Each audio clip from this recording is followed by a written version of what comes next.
This is where all your dreams come true. You are the Moulin Rouge.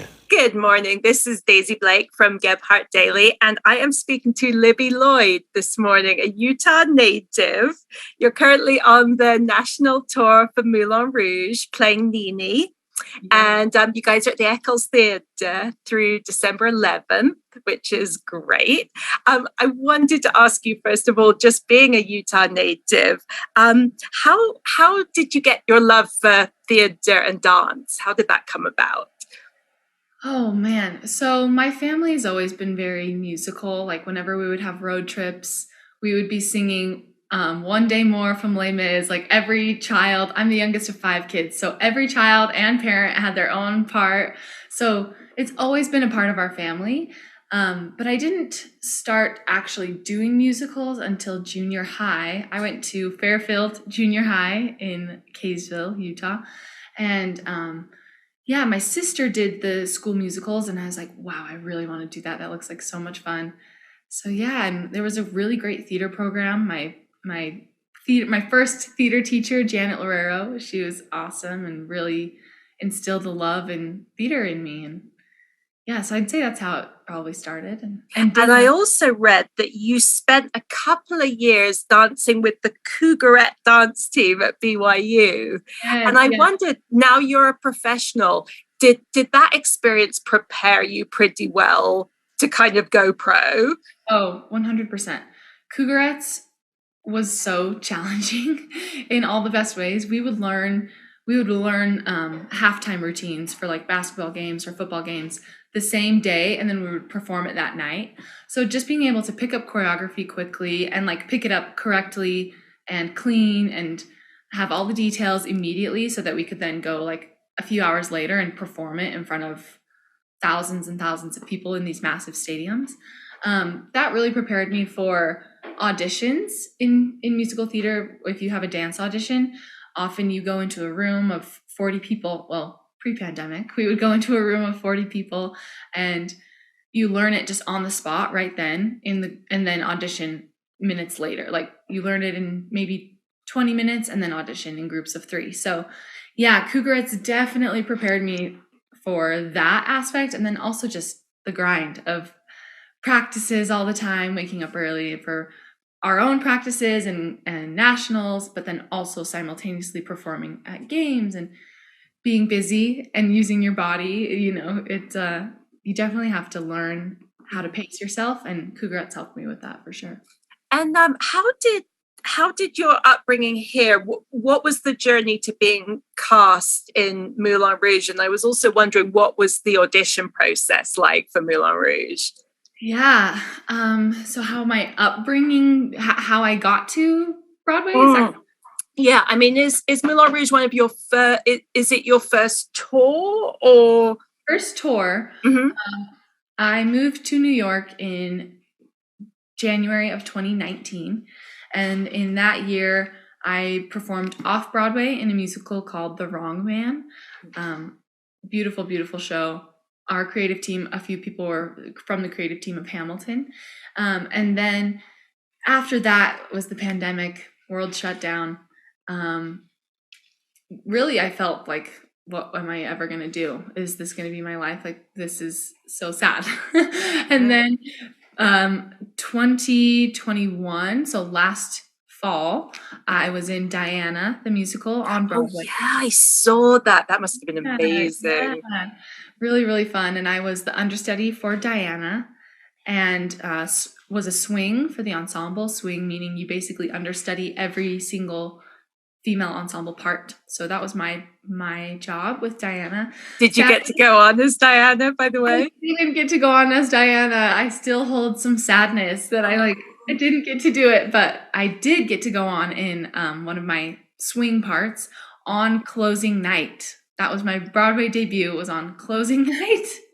Was it amazing? Yeah, crazy. It was a whirlwind.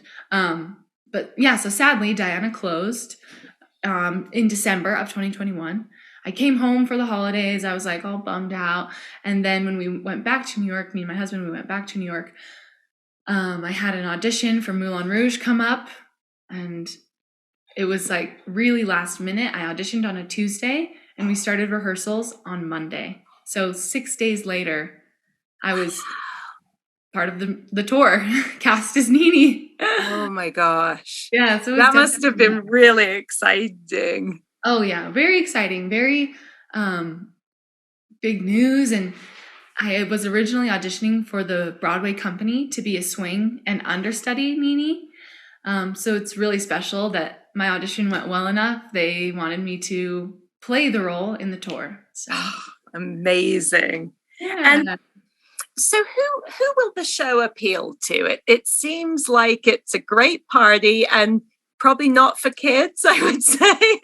I mean, it depends on your own point of view.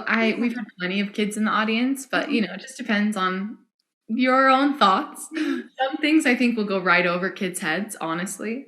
And it's more just like, it's a spectacle. So they're very entertained. We actually had the cutest little kid in the front row in Costa Mesa. He had on like a sweater, button up, just like into it the whole time. But parents' discretion. It is about the Moulin Rouge. So it's up to each individual, but it's a fun show. I think everyone can find something that they resonate with in this show.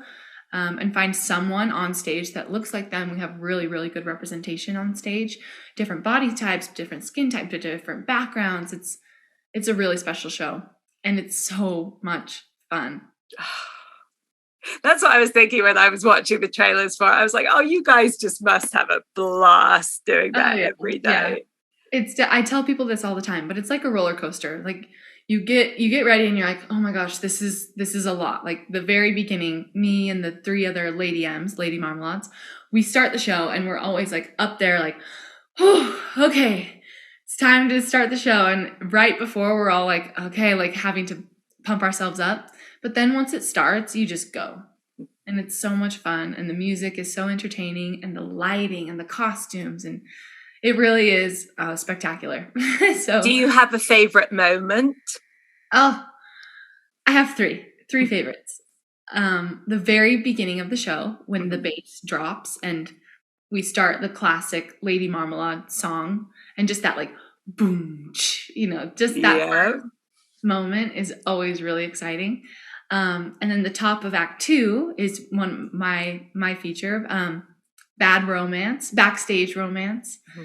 It's a really, really fun number that starts with just me and Santiago on stage and builds into this huge group ensemble number that's like amazing choreography, amazing dancing, great storytelling. The lighting's crazy. It's a rock concert, so that's really fun. Mm-hmm. And then a special moment for me is Roxanne. The first time I saw it on Broadway, I was like, I want to do that. And now I get to every night. So yeah, I love Roxanne. And what's touring life like? Do you enjoy it? Yeah, there's positives and there's negatives. It's hard to, not have like one stable home base, but it's amazing to be seeing all these different cities and not just like seeing them for a weekend vacation. It's like, no, we're here for an extended period of time. So you can really get a feel for what that city is like. Would I ever want to live here? And each city has something different to offer, which is really cool. Different energy, style. I love to see like the different architecture in every city. Food, there's always amazing food. So yeah, it's been really exciting, and I'm really, really lucky and blessed that my husband is able to work remote, so he's with me on tour, which is really, really That's fun. Amazing. How nice. Yeah, it's really, really nice. And I'm assuming because this is your home state that you're going to have people going crazy in the audience because your family and friends are coming, I would have thought. Yeah, my parents got a group together for next Wednesday of like 40 plus people. Oh my gosh, there's going to be so many people. But yeah, every single night I have somebody that's told me they're going to be there. So got to give it every performance. It's going to be good. Yeah. And then when you come off this tour, what are some of the other roles that are on your bucket list that you'd like to play? People always ask me this, and it's so hard for me to say. Mm-hmm. I really, Nini is a bucket list role. It really is. to get to do all three things, like to really dance, to really sing, and have these scenes, like intimate scenes. Mm-hmm. So this one has been amazing. I'm like, where do I go from here? No. But I've always said that I would love to originate a role in a like original Broadway show. So hopefully there's something that's being created that's right for me and I can put my own spin on it. That's the ultimate goal. Mm-hmm. Yeah, there's always new shows coming to Broadway and I hope to be a part of one of those. I mean, Diana, I got to be a part of one, but to like be the main part or a featured part in a new musical would be amazing. Yeah. And I should mention, so for tickets, I'll just reiterate, you're at the Eccles Theater through next Sunday, December 11th. And tickets are saltlakecountyarts.org or 801-355-2787. And it's so nice to talk to you, Libby. Enjoy the rest of the run.